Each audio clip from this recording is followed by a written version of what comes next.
Friends, our next talk is Love is But a Song We Sing with Ajahn Sona joining us online from British Columbia, Canada. A single moment of metta, a profound solidarity with all beings, has the power to change one's life. The Buddha described in detail love's many benefits. Like a song that never grows old, we shall recall this divine theme. Venerable Ajahn Sona is a first-wave Western Theravada ordained monk and the Abbot of Birken Forest Buddhist Monastery. With more than 30 years in the robes, he is now referred to as Luang Por, or Venerable Father, by his closest disciples, a traditional honorific for senior monks in the Thai forest tradition.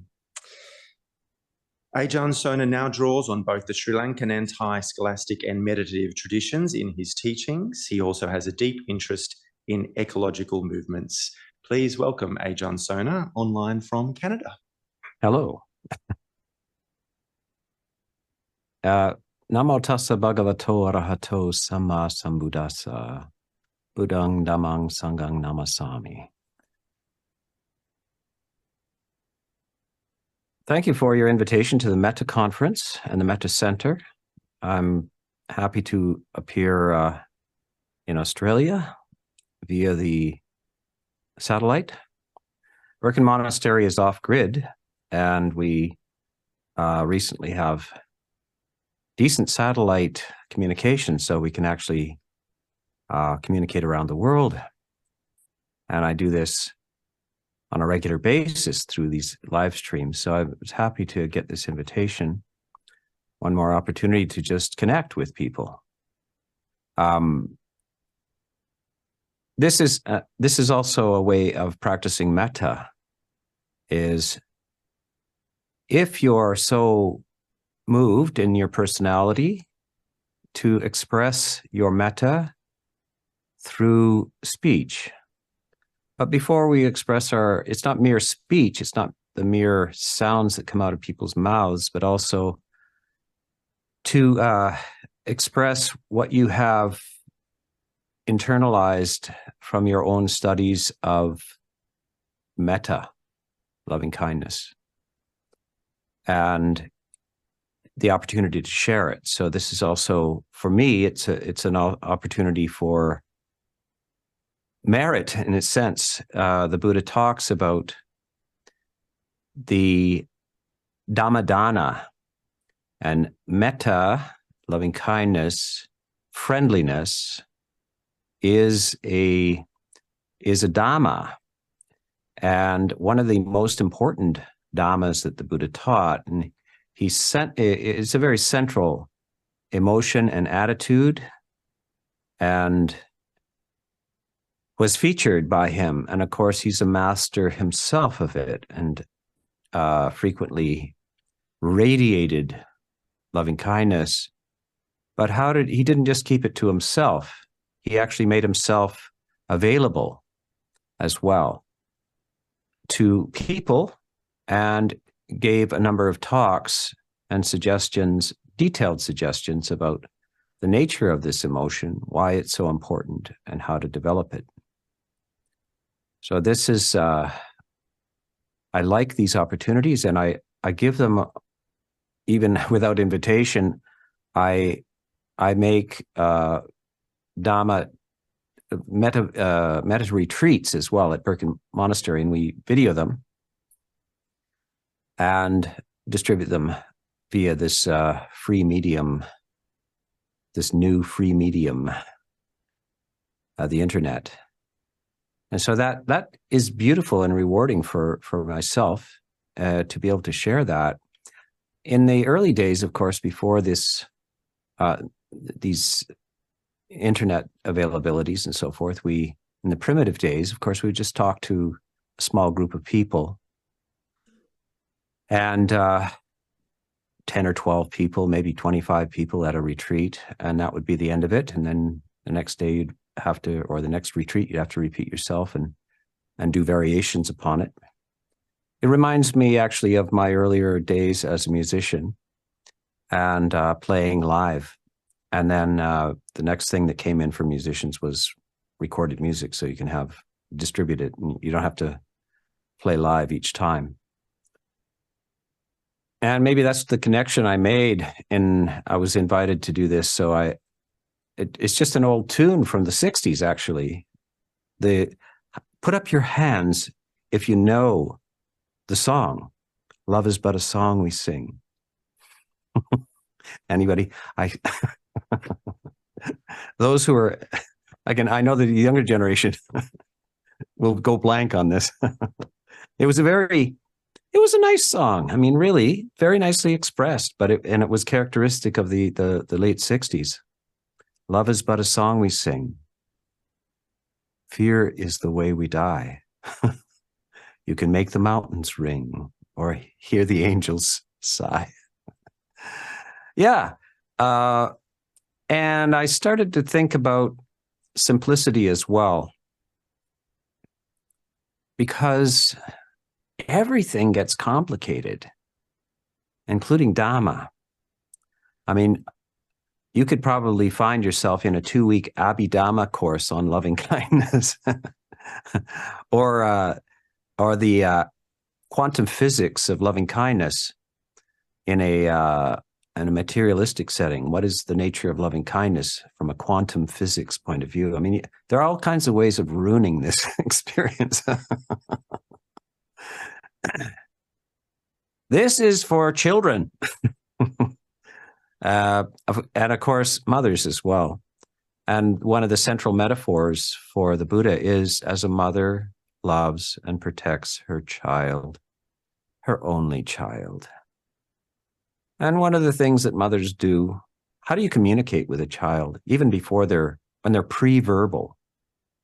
You hold them, you look in their eyes, you feed them. So, and then one other thing you do is sing them a song. You know, all kinds of the basic songs are nursery songs. And I don't know whether a child will develop properly if their mother doesn't sing them a song. And this is a strange thing that we do with the human voice. What is it? Why don't we just talk to them? Why do we do this funny thing? Why do we do this song? Why do we make these sounds to them? Because it's another level of emotion. And that's why people love music as well, and why the heart can be moved through music and through a song. There are, of course, instrumental songs that will move you and expand your sense of connection with beings, and maybe your connection with the universe in general and with existence, and can open you. All kinds of people report this, that music is the only way that they are able to address their situation, the problems, emotional problems of life. But then there's another thing where there's lyrics as well to it. And the song is usually the attempt to express these basic emotions, and they keep centering. Of course, they keep going back to nothing but love songs. I mean, if you want to look at the volume of music produced over time, probably 80% of it is something to do with love. There are, of course, variations of love. There's and a lot of it is romantic love. But there's also, of course, patriotic love. And of course, all the nations have their anthems as well. Think about this anthem, standing up at a baseball game and singing. And of course, you can sing to your favorite team as well. So I thought, and maybe have always thought, that the expression, the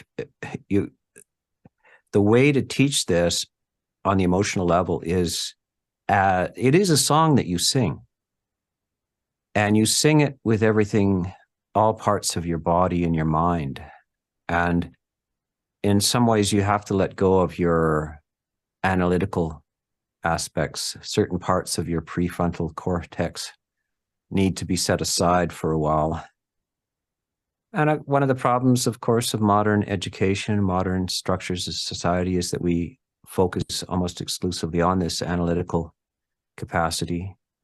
You go to school, they ask you questions, and you answer them. And you get marks and praise if you answer their questions.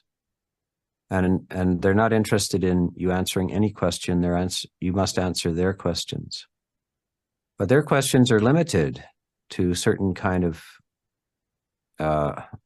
reading, writing, and arithmetic kind of issues, political issues as well, social issues. But the culture doesn't address this whole primary sustaining emotion that is loving kindness. And then maybe that's why perhaps teenagers, children and teenagers and so forth, go collect together and listen to music, because there they find their meaning, perhaps some direction in those songs. Of course, you can be misled by these things as well. You see a lot of armies march off with under music support to destruction. Music has power. But this is I think in a loving kindness retreat, of course, when we give loving kindness retreats, often they're like silent retreats. But hopefully there are talks and maybe some chanting as well. So chanting crosses over again into this. Why do we chant? Why do we change our voice in this funny way to deliver such things as the discourse on loving kindness? This karaniyang atakusalena yantang santang padang abisamecha. This is what should be done by one who is skilled in goodness and who knows the path of peace. This would be nice for, a 3-year-old or 2-year-old listening to this. They may not understand it, but they're already feeling it. So the entire Sangha is fully aware of the power of the expression of the Dhamma, but also in a particular way, and it is sing-songy. Of course, the irony is that monks, specifically in their Vinaya, are forbidden to quote sing or play musical instruments. But at the same time, it is an art. The entire presentation. You will notice that the temples can be full of images, statuary, art, and of course, beauty like flowers and so forth. And then the sounds coming out of humans as well. These are all ways of communicating. And loving kindness also is not a dry exercise. This is the one, so if you do breath meditation, you're encouraged to just abandon your discursive thinking, follow the breath, etc. I love it, actually. So, by the way, it's a good thing if you want to find the song of the breath, learn to love your breath. And the music from love transfers to the breath as well, because all of this stuff is not a dry exercise. There's enough dryness in analytical types of thought, and the Buddha is promoting a richness of the interior life. So rich that one could live alone in metta bhavana, in the cultivation of loving kindness. And there are many reports in the suttas of monks and nuns that live alone, practicing this, dwelling in loving kindness, night and day. It might be their only substantial practice, and it's enough to nourish you and complete you. When we talk about monastic life as seclusion, just think that the seclusion can be full at the same time. This is something that people discover, and not people in other traditions outside of Buddhism as well, that it's the distance you are from the next person or the next being is irrelevant. This loving kindness embraces at a distance all beings. And so you are in the company of all beings when you have deep loving kindness. You can direct it to specific people, of course. You can direct it to, of course, those who are close to you. Ultimately, if you're a virtuoso, you can direct it away to your enemies, to those who are enemies of humanity. In fact, if you can test your practice to see how far you can go towards these notorious figures of history who committed great crimes against humanity, can you even include them in your loving kindness? Can you sing even to them? So it's possible to have a self-contained life, which ironically includes all beings. And this is the beauty, this is the nature of this music. It's universal music. Nicely, to cultivate loving kindness is a very rich experience because you can use your memory and your imagination.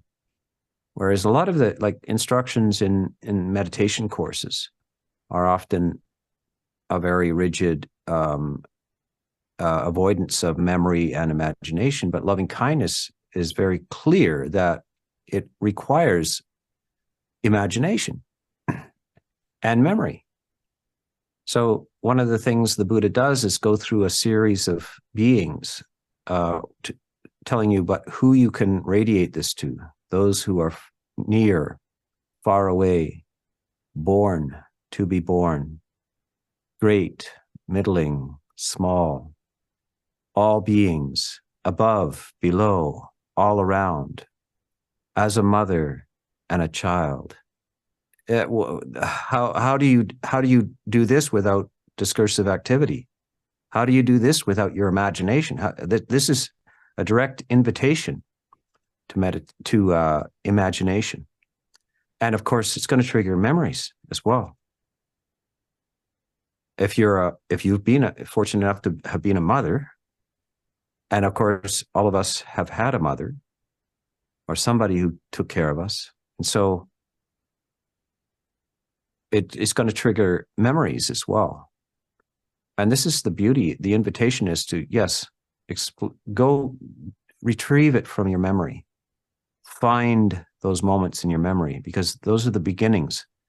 So the Buddha also talks about making a fire, and that making a fire, the fire of loving kindness. Now, perhaps those in the baking heat of Australian summer, not so interested in fire, but those, we who live in Canada, a godforsaken iceberg, you can't imagine how we appreciate a fire and how it warms us.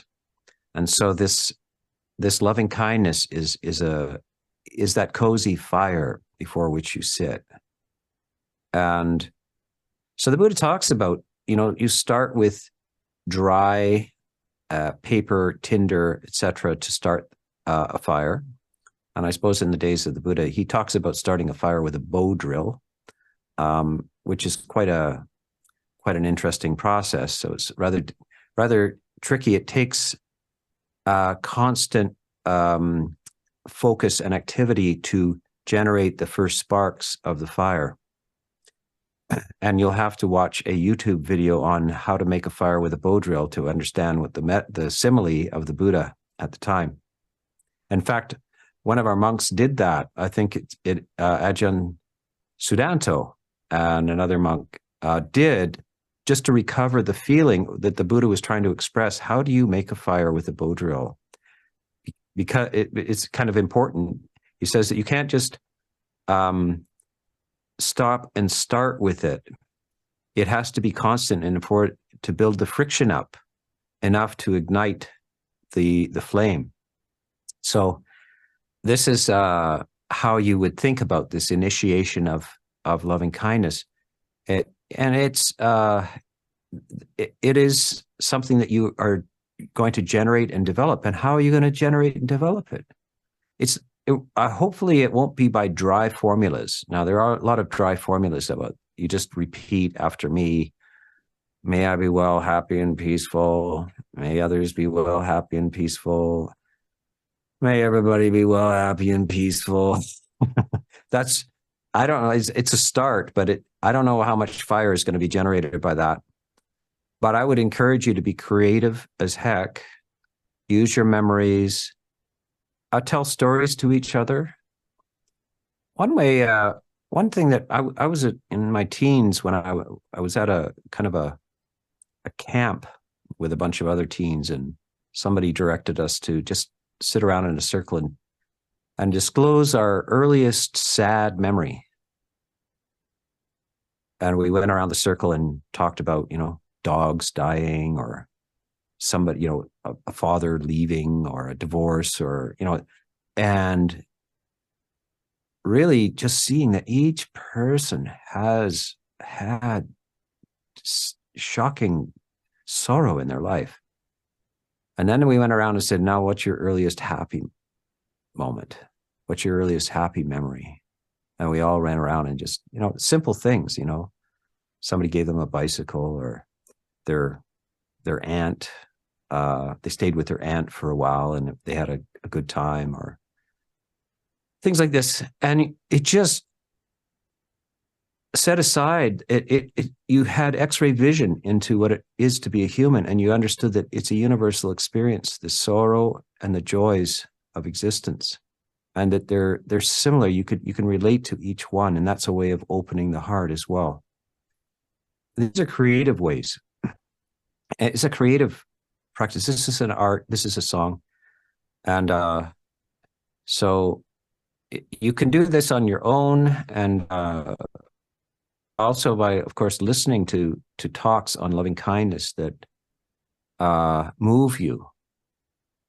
And these days, there's a great storehouse of moving talks on loving kindness. This is also the feature of great literature as well. Perhaps the monks talking to, the fact that one is a monk wearing the robes and representing a long tradition of the Sangha, that's moving in itself. And even if the monk is not so articulate or poetic or very good with the loving kindness, sometimes the kind of the whole depth of history, that what that monk has done is renounced the world, left it behind, holds the Buddha in high esteem. The Buddha is this initiator of the wheel of Dhamma, but also the wheel of universal loving kindness. I don't find anybody in history, certainly before the Buddha and quite often after the Buddha, who really expresses completely the idea of universal loving kindness, not just for humans or your tribe. There's teachings to look beyond your tribe, to even unto your enemies, etc. But what about the animal world? What about the world beyond? This is the Buddha is including all of these living beings in this radiation of loving kindness.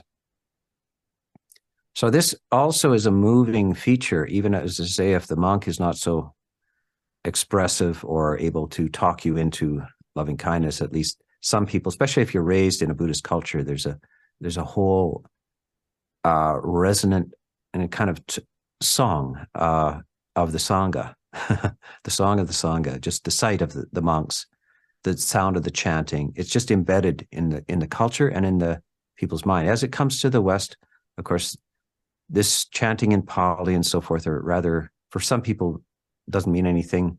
It doesn't have resonance. It's not like a Christmas carol. Even if you're not Christian and so forth, you're raised in these things. You are moved by these Christmas carols and etc. So you just have to find your own whatever moves you, whatever pulls you in that direction. There are, of course, literature itself. There are great books of literature which can spark this loving kindness. And I can't compete with Charles Dickens. I can't compete with Tolstoy. I can't compete with Dostoevsky. I can't compete with the great poets either. So but I invite you to, if you prefer them to me or to any monk, and it moves you, use it. It's Dhamma. It suddenly has become Dhamma. In the Western sense, I think there's a saying by T.S. Eliot. Our literature is a substitute for religion, and so is our religion. In fact, so religions become atrophied. They don't transmit anymore. They become a shell of themselves, and they have to be reinvigorated all the time. When the Dhamma is coming to the West, the first thing we have to do is, what we had to do was translate it into the languages we could understand. And then we had to practice it and revive it as well. So this, even this process of translation has to be done. So, well, we need creative people who are gifted with language and can sing the Dhamma into our language.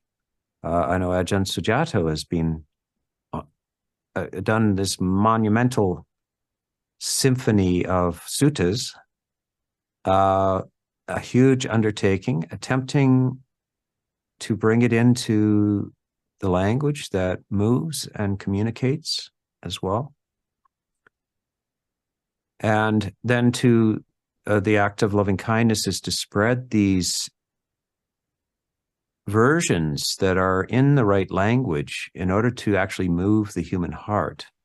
So we have to find, this is what the Buddha did, is like he used similes and metaphors from the culture. He wanted to talk to people. My name is Sona. My Buddhist name is Sona.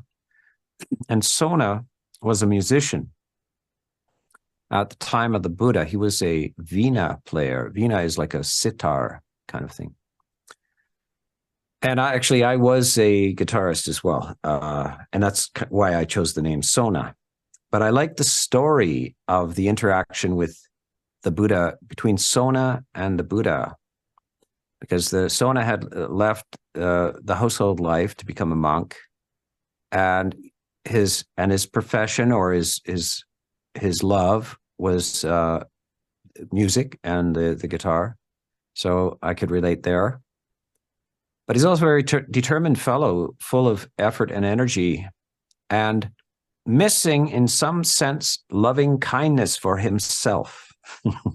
Why do I know that? Because he was walking up and down his path in such a determined way that his feet were bleeding, and yet he kept on. Now, his feet were very tender to begin with. He was a tenderfoot, raised in an aristocratic sort of family, and it was so painful, and he thought he had to do it.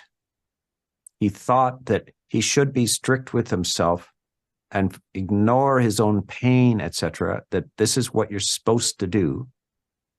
And he persisted in it until he was thinking that maybe this life is too hard for me. I have to give up the monk life and go back to the lay life, and maybe just make some merit and perhaps try again in another life, because this is really too hard.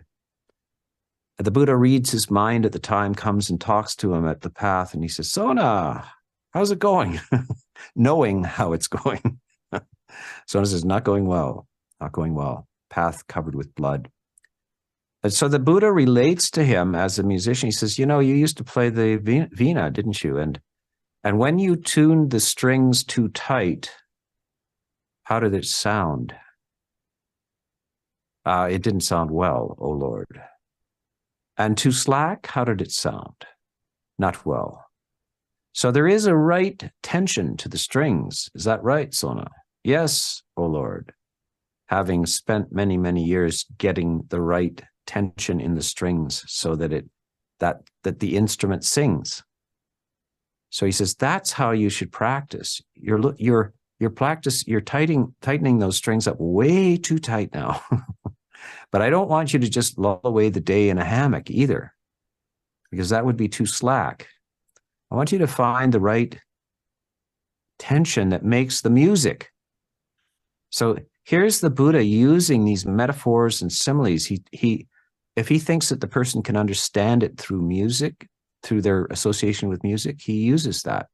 If he thinks that they're a potter and they understand how pottery is made, or if they're a goldsmith, how gold is produced through various processes, and how the practice is similar to the refinement of gold, or if they're a farmer, do they understand how you get water to the field? You have to develop channels in order to invigorate the plants, to make it grow, to produce the beautiful crop.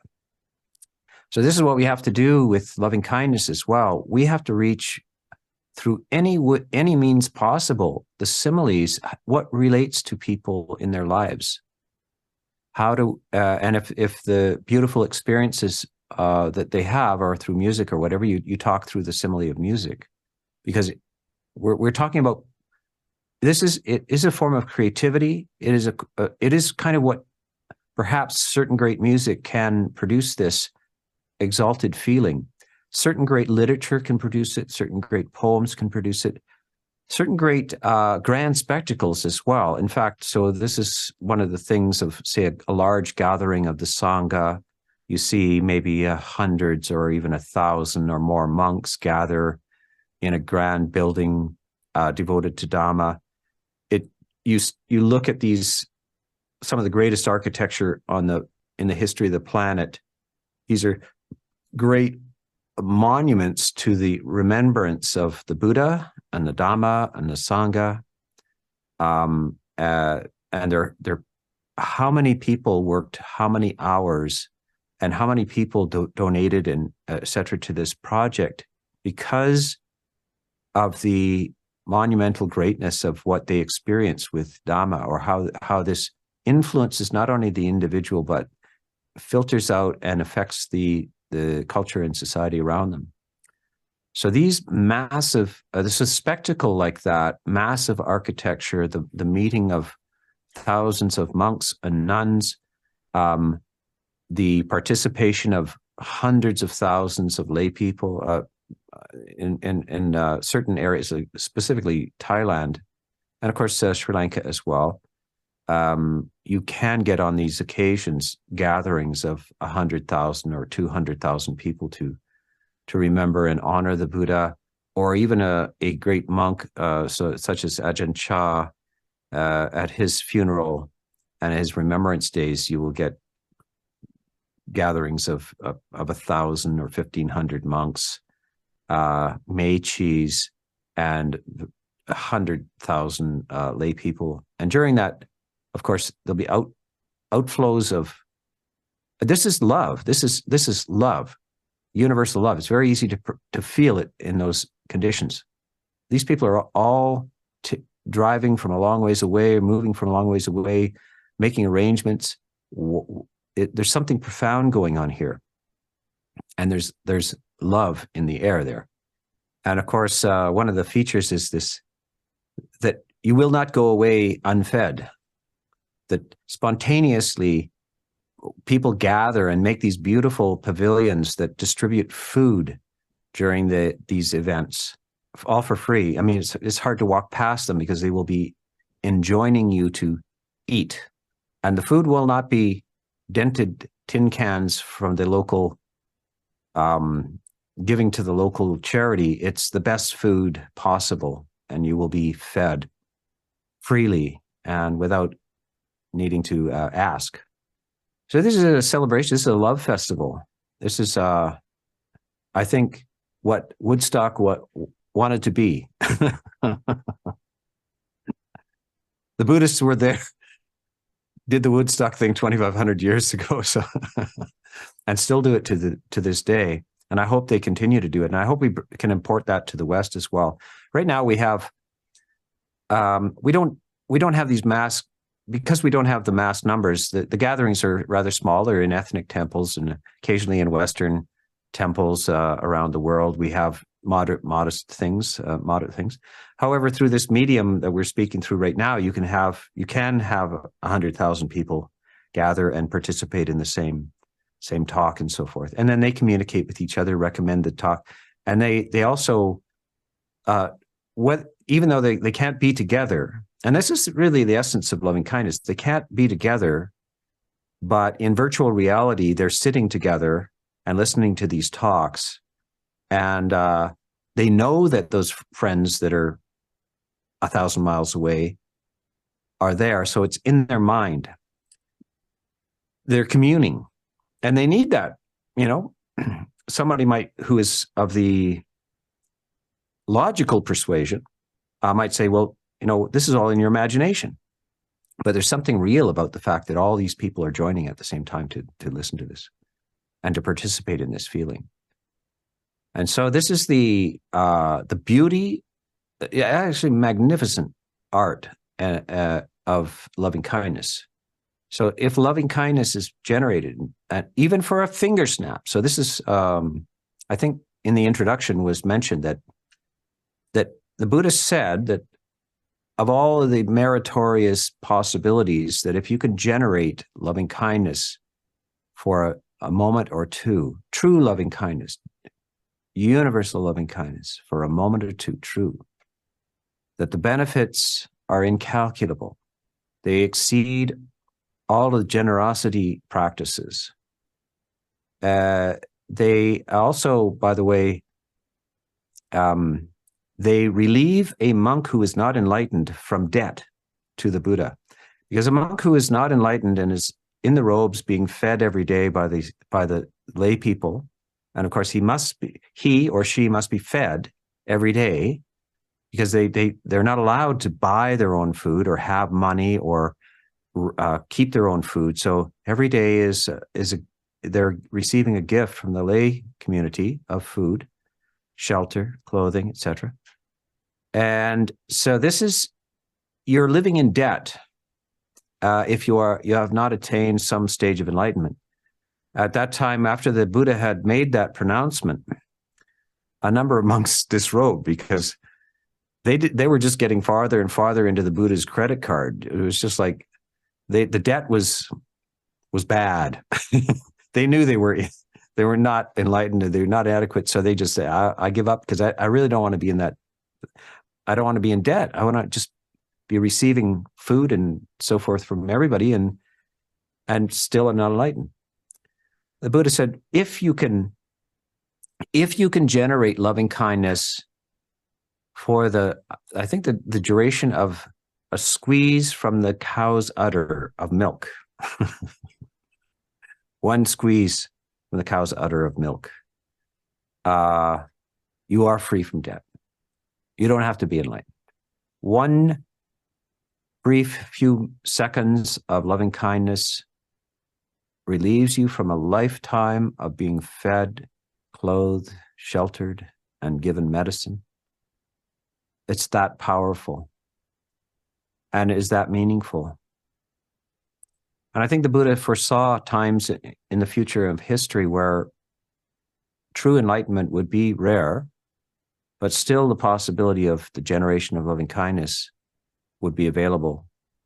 And he's reminding everybody the extreme nature of this, that it overlaps with the value of enlightenment itself, and that it has to be preserved. If it is the way the world is preserved, in some sense, if there is no loving kindness, I do not see the world, at least as in some sort of human civilization, persisting. It won't be through technology particularly that we persist, but it will be through the maintenance of some form of this vision, remembrance, so memory and imagination, which sustains this vast field of loving kindness. And so I leave these suggestions for you to be creative, boundlessly creative. The idea of dry retreats on this, repeating sentences and so forth is simply not enough, and the encouragement to soak in this, to generate the music of this. It is the greatest of the and most beautiful of the arts. And you must remember that and find in your own imagination and memory and your own, the way you think and feel, you must find your way to what generates the spark in order to build up the fire and to have a blazing fire. I hope you take it into the world. And if you drive to work every day, you know, you hear about all this road rage and stuff. I propose that you practice road love, and that one day, in the midst of a traffic jam, you get out of your car and give that guy that's sweating and furious a big hug right in the middle of the highway. That'll be reported on the local news. Road love incident. It can manifest in all kinds of ways. Let it carry you. Be creative. Be an undercover agent, a loving kindness undercover agent. Just wander around in your local supermarket, not talking to people. No, don't tell them that you love them. Just love them and see what happens. You can go to the local store. You can go to the Walmart on a rainy day, on the bleak asphalt, walking into Walmart, full of loving kindness. As a beautiful experiment, you will find it transforms the entire place for you. Don't hug anybody. Just love. So there's all kinds of creative ways you can do this. This is not something that is only done in a retreat of some sort. In fact, it's done out in the world all the time. Yeah. Well, I leave this for your reflection today. And if there are any questions, I don't know the format for this, but I saw that Tubton Children had received a question or two. I'd be willing to answer a question or two if I can. Sadhu, sadhu, sadhu. Thank you so much, Ajahn Sona. Tina, is there time for one or two questions? Yes, so Ajahn Sona, so lovely to hear from you again, and thank you again for returning to the Metta Convention. I just want to say that someone online has posted a very moving message, and I want to share that with you. This is from Mary. She said, what moved me today is Venerable Sona giving his precious time from Canada, sharing his wisdom on loving kindness to Australian audiences. What beautiful gift you've given us. So thank you, Ajahn. We do have a question before we go to the break. And the question is this: if love is but a song we sing, how do we know or gauge if we are singing in tune? Often or not, bad singers don't know they are out of tune. Conversely, what does a good metta song sound or feel like? Thank you. Yeah, if you have to ask, so somebody asked Louis Armstrong, what is jazz? And he said, if you have to ask, I can't tell you. If this is supposed to be the most sublime of the emotions, ask for more. If you're still in doubt, then ask for more. As what was it, Oliver Twist? More, sir, more, please. I want more. This is in a case where you can be greedy as you want. Please ask for the saturation, that it should fill your entire body and mind. And of course, this can go right into what we call the jhanas and so forth. So challenge the Buddha. Say, you said it was the best. Now, is this the best? I don't know. I want more. And the Buddha will say, then get more, So it's just always ask for more, because this is the sublime. This is the supreme, the beautiful. And so that's all we can do is say, if it was okay, that wasn't good enough. It's got to be better than that. Keep developing it. Keep growing it.